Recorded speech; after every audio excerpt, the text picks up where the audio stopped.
25 वर्षों से गौसेवा में कार्य करने वाले स्वामी गौशानंद ने शुक्रवार को कांग्रेस का दामन छोड़ बीजेपी पार्टी ज्वाइन की है। स्वामी गौशानंद के अनुसार गौसेवा के क्षेत्र में काम करने की बहुत ही ज्यादा जरूरत है। सिर्फ गौशाला ही पर्याप्त नहीं है, जन जागृति भी प्रमुख है।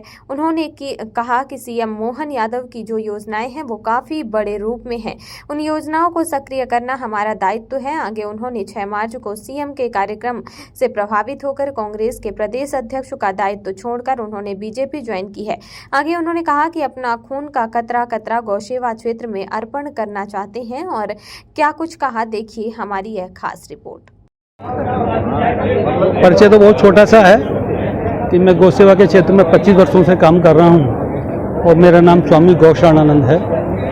और मैंने ये देखा कि गौरक्षा के क्षेत्र में काम करने की बहुत ज़्यादा ज़रूरत है। सिर्फ गौशाला ही पर्याप्त नहीं है, जन जागृति भी प्रमुख है उसमें। और हमारे माननीय मुख्यमंत्री डॉक्टर मोहन यादव जी की जिस प्रकार से योजना है और योजना इतने बड़े रूप में है, उसको सक्रिय करना हमारा दायित्व है। तो उनके जो 6 मार्च को उनका कार्यक्रम जो हुआ था, मैं इतना प्रभावित हुआ कि मैंने कांग्रेस का प्रदेश अध्यक्ष का पद दायित्व छोड़कर मैंने बीजेपी का दायित्व संभाला है।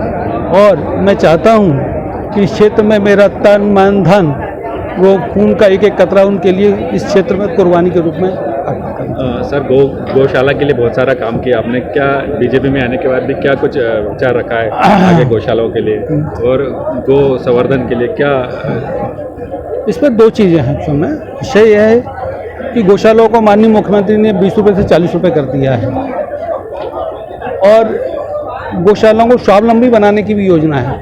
गौशालाओं को टूरिज्म से जोड़ने की भी योजना है माननीय मुख्यमंत्री जी की। जो बॉर्डर्स पे हैं, जैसे हमारी नीमच में बॉर्डर्स पे गौरक्षा केंद्र है, तो टूरिस्ट क्या आता है, राजस्थान तक आता है। अब राजस्थान से हमको जो टूरिज्म डिपार्टमेंट के डायरेक्टर थे, उन्होंने ये कहा कि आप अगर गौशाला में 2 AC रूम बना दोगे, क्योंकि टूरिस्ट को AC रूम चाहिए, तो मैं अपने यहाँ से जो टूरिस्ट आते हैं उनको आपके यहाँ डाइवर्ट कर दूँगा। तो टूरिस्ट आए भी 2-3, उनको रुका, उनको गाय के प्रति बड़ा स्नेह, फिर घंटों सेवा करते रहे वो गाय का दूध दही घी मिलता रहा, बड़ा आनंद के साथ में रहे वो 2-3 दिन और 4 दिन, फिर वो चले गए। आसपास का जो टूरिस्ट प्लेस है वो भी उन्होंने घूमा। तो उससे क्या हुआ, हमारी मध्य प्रदेश गवर्नमेंट को ये फायदा है कि टूरिज्म को भी बढ़ावा मिल रहा है ना। तो ऐसी स्थितियाँ में माननीय मुख्यमंत्री जी के साथ में कंधे से कंधा मिला के साथ में। सर आज आपके साथ कितने लोगों ने ज्वाइन किया है बीजेपी? अभी हमारे साथ में 21 लोग आए थे। आ तो 200-250 रुपये लोग थे, पर दिक्कत ये हुई मैं तो सिर्फ मिलने आया था। अच्छा, अचानक? हाँ, अचानक प्रोग्राम बना, मुताबिक प्रोग्राम कुछ नहीं है। अब 200-250 लोग जो के कार्यकर्ता हैं हमारे प्रदेश प्रकोष्ठ के, वो सब यहाँ ज्वाइन करेंगे। और सर किस तरह से बीजेपी का काम करेंगे आगामी दिनों में? लोकसभा का चुनाव भी है, क्या कुछ प्लान मन में बना के रखा है आपने? जो मैं पार्टी जो डायरेक्शन देगी और हमारा जो सुझाव रहेगा वो काम करने का विषय रहेगा। तो क्या है कि जितना हमारे पास में 25-30 सालों का अनुभव है, गौशाला का अनुभव है, जन जागृति का अनुभव है, गाय के ऐसे मंत्र जो चाहे वो आप लोग, क्या लोगों ने सिर्फ गाय की महत्ता को स्थापित नहीं कर पाए, इसलिए गाय दुर्गति का शिकार है। अगर गाय की महत्ता इतनी ज़्यादा है कि हमारे वेद पुराण उसकी महत्ता गाते गाते थक गए, फिर भी उन्होंने कहा कि हम तुम्हारी महिमा का बखान नहीं कर सकते इतने करने के बाद में। तो ऐसी माँ जिसको हम भगवान ने माना है, भगवान ने गोचारण किया, ऐसी माँ का तो बस यही कि उसकी स्थापना के लिए जन जागृति अभियान चलाना मुख्य आवश्यक है।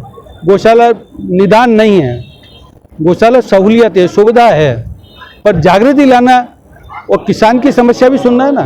तो गोपालक तो वही है, वो गोपालक इसलिए गोपालक गोरक्षा सम्मेलन हमने करा था ग्वालियर में, उसके रिजल्ट बड़े पॉजिटिव मिले। भाई उसकी समस्या भी तो सुने, आखिर में उसका समाधान क्या है। जब हमारे यहाँ कैंसर का ट्रीटमेंट हो जाता है तो गाय तो हर रोग में धर्म अर्थ काम मोक्ष, आप तो बताओ चाहिए क्या। हम जो ऐसी पैसे की दौड़ में लगे हैं वो हल नहीं है, लास्ट में उसी की शरण में आना है। इतना कह के मैं अपनी वाणी को बढ़ाऊंगा।